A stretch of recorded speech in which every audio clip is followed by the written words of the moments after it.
Ar lentes pārgriešanu un svinīgu gājienu tika atklāts jaunais satiksmes drošības laukums Rēzeknē, kas paredzēts bērnu izglītošanai satiksmes drošības jautājumos un velobraukšanas prasmju pilnveidošanai.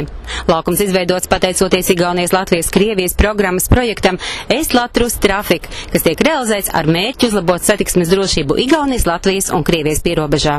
Projekta partneri ir Igaunijas, Latvijas un Krievijas pašvaldības un satiksmes drošības dienesti un organizācijas. Projekta ietvaros Rēzeknē notika starptautisks satiksmes drošības fórums Drošais ritenis, un pie 5. vidusskolas tika atklāts satiksmes apmācību laukums. Ar satiksmes drošības apmācību elementiem apriekotā, nosvaltētā un marķētā laukuma platība ir aptuveni 2002 kvadrātmetri, un tā izveidu veids firma SIA Ceļi un tilti. Lai iemēģinātu jauno asfaltu un sacenstos veloprasmju pārzināšanā, uz laukuma satikās 12 Latvijas, Krievijas un Igaunijas 4. un 6. klašu skolēnu komandas. Sacensības noritēja 3 kārtās - praktiskā daļa uz laukuma un skolas telpās teorētiskā daļa par satiksmes noteikumiem un velo uzbūvi. Sacensību gaitā veicamie uzdevumi bija veidoti tā, lai jaunajiem velospēdistiem vajadzētu pielietot ne tikai teorētiskās zināšanas, bet arī praktiskās braukšanas iemaņas.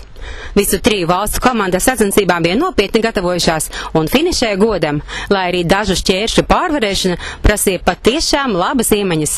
Par uzvarētājiem kļuva Ludzas komanda, kurai tika visvairāk balvu, bet oranžos krekliņus saņēma visi sacensību dalībnieki. Uzvarētāja individuālajā vērtējumā spicākā meitene un spicākais zēns uz mājām varēja doties ar jauniem velospēdiem.